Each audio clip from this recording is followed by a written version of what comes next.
दोस्तों, सच बताना, आपने आपका पोर्टफोलियो कंस्ट्रक्ट कैसे किया है? मोस्ट लाइकली आपने यूट्यूब पे जाके सर्च किया होगा बेस्ट स्मॉल कैप फंड और एक फंड उठाया रहेगा। उसके बाद आपने किसी वीडियो देखा होगा, उसमें टॉप फ्लेक्सी कैप मिला होगा और फिन इन्फ्लुएंसर ने आके बोला होगा कि इंडेक्स इज ए किंग, तो इंडेक्स फंड उठाया रहेगा। दोस्तों, ये इन्वेस्टमेंट नहीं है, ये इन्वेस्टमेंट खिचड़ी हो गई है।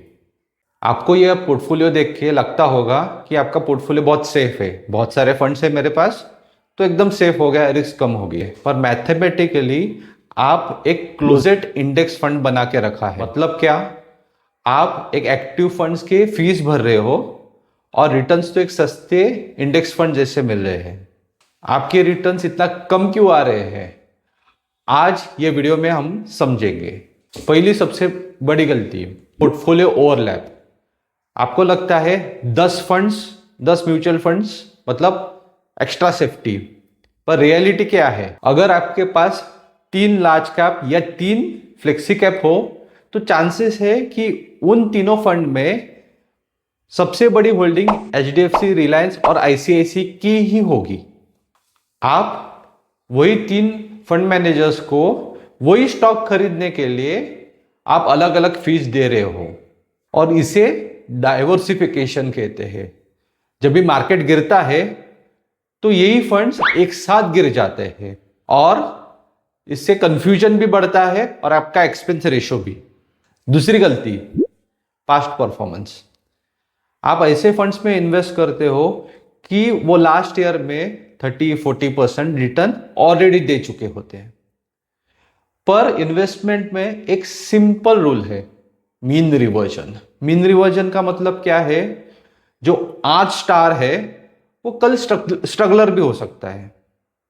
जब आप एक पॉपुलर फंड में इन्वेस्ट कर रहे हो तो वही एक स्मार्ट इन्वेस्टर वो पॉपुलर फंड से एग्जिट हो रहा होता है।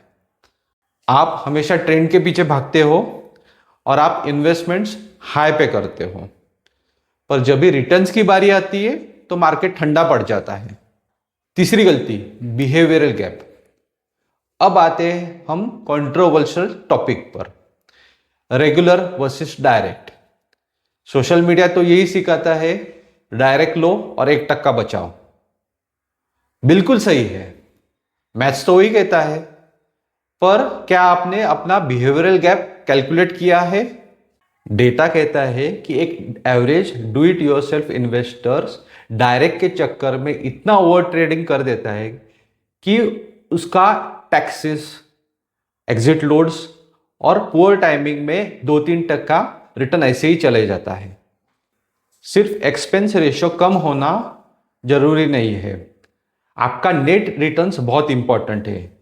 आपका नेट रिटर्न्स बेंचमार्क से ज्यादा हो तो ठीक है, पर बेंचमार्क से कम हो तो सस्ती फीस देकर भी कुछ फायदा नहीं है। चौथी गलती, स्टॉक पिकर्स मार्केट। 2026 एक स्टॉक पिकर्स मार्केट है। वो जमाना चला गया जब भी पैसिव स्ट्रेटेजीज बहुत अच्छे से वर्क होती थी। आज एक्टिव फंड स्ट्रेटेजीज की बहुत जरूरत है। एक्टिव स्ट्रेटेजीज बैड स्टॉक्स को फिल्टर आउट कर देती है, उसके ऑपोजिट एक पैसिव फंड दोनों गुड और बैड स्टॉक्स को अपने पोर्टफोलियो में रखती है। जब भी मार्केट अंडर परफॉर्मेंस देता है या नीचे गिरता है तो यही बैड स्टॉक्स आपके पोर्टफोलियो को नीचे लेके जाते हैं। पांचवी गलती, क्रेजी स्ट्रैटेजीज जो रियल लाइफ में फेल हो जाती है। मैंने ऐसे भी म्यूचुअल फंड स्ट्रैटेजीज देखे हैं जो 10% स्टॉप लॉस लगाते हैं या फिर हर महीने फंड चेंज करते हैं मोमेंटम स्ट्रैटेजी के लिए। दोस्तों, म्यूचुअल फंड एक ट्रेडिंग टूल नहीं है, ये एक वेल्थ क्रिएशन टूल है। जितना ज्यादा आप अपने पोर्टफोलियो को हाथ लगाओगे उतना ही ज्यादा वो मेल्ट होता जाएगा।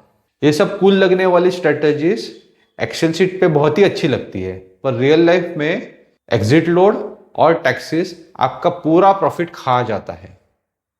तो सॉल्यूशन क्या है? कैसे पता चले कि आपके पोर्टफोलियो में कितना ओवरलैप है? कौन सा फंड एक परफॉर्मर है और कौन सा फंड एक पैरासाइट है? अगर आप चाहते हो कि मैं एक step by step solution video बनाऊं, तो कमेंट सेक्शन में जाके सॉल्यूशन लिखिए। नेक्स्ट वीडियो में हम आपका पोर्टफोलियो लीन और मीन कैसे करें वो डिस्कस करेंगे। Till then like share subscribe करो, और ऐसे ही फाइनेंशियल कंटेंट के लिए आप मेरे चैनल से जुड़े रहो।